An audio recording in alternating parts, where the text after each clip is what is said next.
So yun po guys, ayan magandang araw po sa lahat, especially po sa mga charity viewers po dyan ng PB Team at sa lahat po ng mga nagmamahal ng sobra kay Krishna at kay Sir Paul Pugong Biyahero.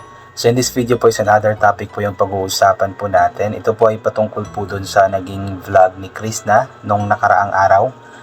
Kung saan nga po sa last part po nun is kumbaga sobrang nag-alala nga po si Krishna para sa kanyang mama at napagsabihan nga po niya ito kasama ng kanyang ate na si MJ dahil nga po is sumuka na naman daw po ng dugo ang kanyang mama.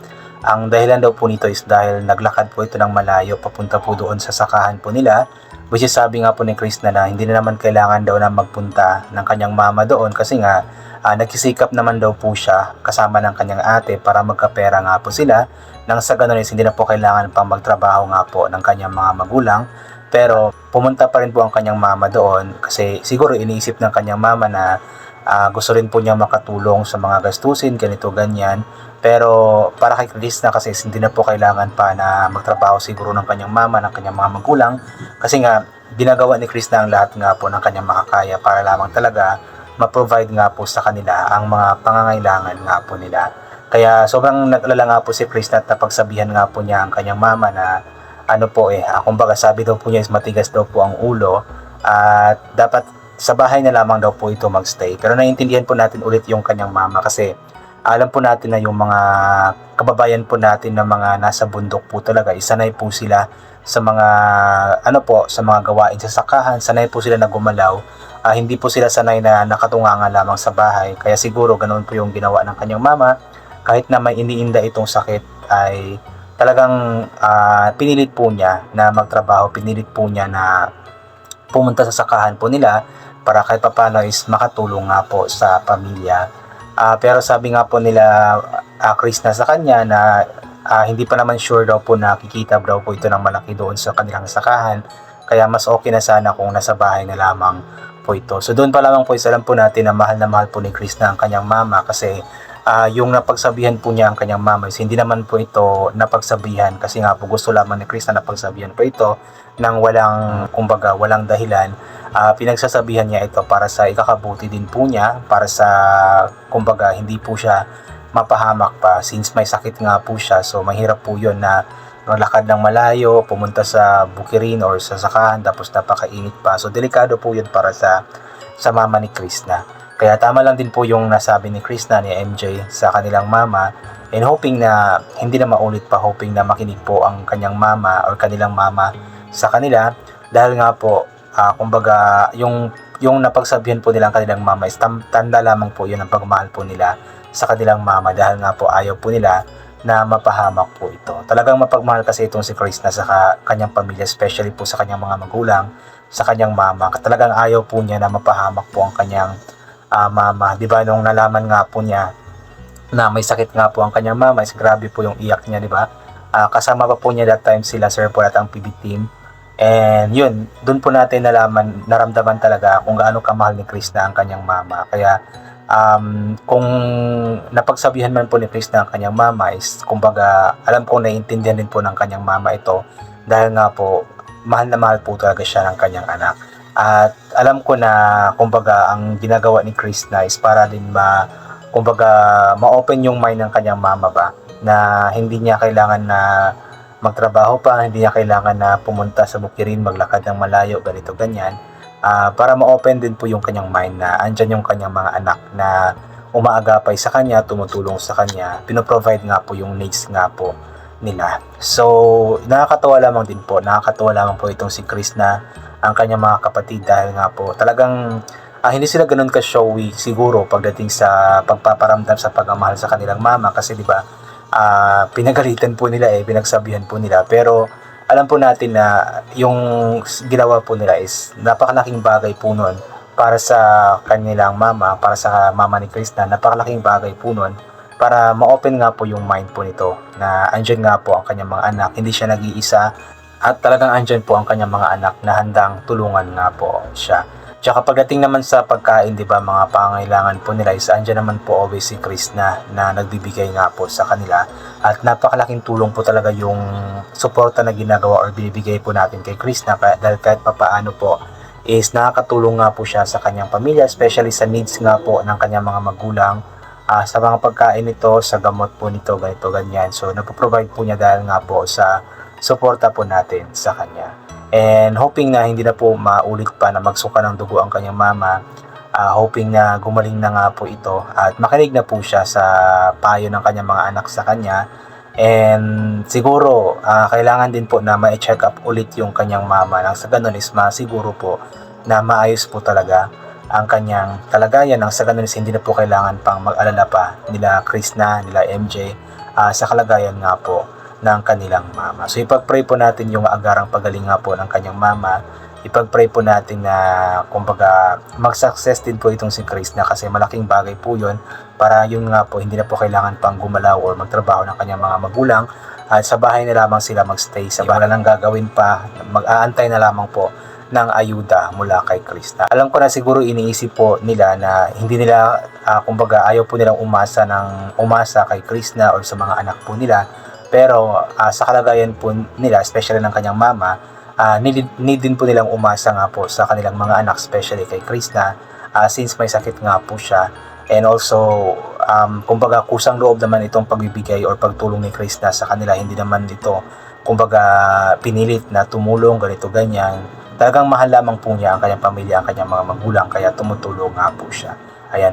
So yun po, ito po, basahin po natin yung ilan po sa mga komento. Mula kay Salome M. Ayan, tuloy nanay, galit na mga anak nyo. Huwag na daw kayo pumunta sa bukid kasi hindi pa daw naman kayo magkaka-income doon dahil init ng panahon. Baka kulang para pamili ng gamot ang kitain. Ang mabuti pa doon na muna sila sa lupa nyo dati, maglinis din na aakyat ng bundok. Baka may mag-comment pala desisyon ako. Hey, wala lang, naisip ko lang. Yan, okay lang din naman po yun kung sakali man na gustuin po nila doon kahit papaano is, di ba, makita po nila yung lupa na kumbaga naging lupa po nila ng mga ilang taon kasi andun din naman yung mga anak or mga kapatid ni Chris na nakalibing, di ba? So okay lang din po yun. Kaya para kahit papaano is kumbaga malinisan din nila doon. Pero sa akin mas okay din po na sa bahay nila lamang po talaga sila. Since andyan naman po si Krishna na nagpo-provide nga po ng mga pangailangan po nila. Kasi mahirap po talaga na pumunta sa bukid malayo, naglalakad lang, tapos napakainit pa, di ba? So napakadelikado, especially para sa mama ni Krishna. Mula kay Marilyn Romo. Hi Krishna, good job. Ganyan taas muna sombrero or tanggal muna sombrero bago magmano sila lola or tito. Ang saya ng pamilya pag sama-sama. Ingat kayo sa biyahe, mahusay family. Ang mama mo Krishna, sana makinig siya, dyan na lang talaga siya sa bahay, relax, pahinga, kasi ikaw or kayo ang magka-problema kapag magkasakit naman uli. Sa mana mo sana makinig din siya lalo ka na Krishna, ikaw ang breadwinner sa family mo, ingatan mo din sa Krishna ang sarili mo, baka naman ikaw ang magkasakit, vlog, upload lang palagi, para sa pangarap, huwag kang magbago, dito lang kami na mga supporters na hanggang dulo hindi kami bibitaw. So yun nga po yung suggestion ni ma'am na sa bahay na lamang po sina nanay, hindi na kailangan pa pumunta sa bukirin or sa sakahan kasi kung magkasakit nga po muli, gagrabe nga po muli ang sakit, isang problema din naman po talaga ay ang mga anak, especially si Krishna. Tama din po, kailangan din po ingatan ni Krishna ang kanyang sarili since siya nga po yung breadwinner, siya po yung nagpo-provide sa kanyang pamilya, kaya kailangan din po talaga ng pag-iingat sa sarili at sana iwasan ni Krishna yung mga bawal po talaga, yung mga nakakasakit po talaga na inumin or pagkain like yung Sting. Nakikita po natin na palagi po siyang umiinom ng Sting, so sana iwasan na po niya yan kasi delikado po yun. Melly Ronquillo, ipacheck up po sa specialistang doktor para magamot ng tama habang maaga pa. Mainit ang panahon ngayon, bawal maglabas-labas ng bahay. I believe na ipacheck up na po nila si nanay. Di ko lang alam kung specialista yun sa sakit ng kanyang mama or nanay. Pero kung ano pa man po, ipag-pray po natin na gumaling na po at sana din po maipa-check up nga po muli sa espesyalista para kumbaga maagapan kung ano man po yung sakit po talaga. Marilyn Hofan siya, nakaiyak minsan ang ganitong sitwasyon. Siyempre, sa hirap ng buhay, napipilitan ang nanay na magtrabaho kahit na may sakit. Pero kailangan talaga ang pahinga ng nanay mo, Krishna, kaya patuloy ka lang magsipag sa iyong pag-upload. The more upload videos, more earnings. Ayan mo mga bashers, huwag mo panisinin, ganun talaga kapag namumunga ang puno, maraming bunga pa to. Kaya samantalahin mo ang pamumunga mo at yan ang makakatulong sa'yo sa pamilya mo. Mag-iingat palagi, pansin ko, iwasan mo lagi inom ng Sting, hindi maganda yan sa kalusugan. God bless, dito lang kami na followers mo. Tulungan ka din namin para lalo mo matupad ang iyong pangarap sa pamilya. O, di ba? Kasama sa suggestion or sa payo ni Madam yung Sting po talaga. Sana iwasan ni Chris na yung Sting, yung mga energy drink, yung mga kahit mga soft drinks nga po dapat iwasan din, or siguro paminsan-minsan. Pero yung Sting po talaga, yung yung mga Cobra, yung mga energy drink, dapat iwasan na po talaga yun. Kasi ako mismo dati, addict po ako sa Sting dati. Sa isang buong gabi, mga 4 or 5 Sting po yata na huubos ko, kasi nagtatrabaho ako dati graveyard shift po sa isang gasoline station. So kailangan kong uminom ng pampagising. And then yun, dahil nga po na-addict ako doon, so yung katawan ko is parang hindi na tumatanggap ng pagkain that time. Tapos imbis na magiging kumbaga energetic po ako, yung katawan ko is parang napakatamlay. Then yung buto ko is parang hindi siya matibay ba. So kaya tinigilan ko na po yun, kasi yun po yung dahilan kung bakit nga ba parang tumatamlay po ako. Tapos nagka-ulcer pa ako dahil doon, kasi minsan umiinom ng walang kain, ganito ganyan.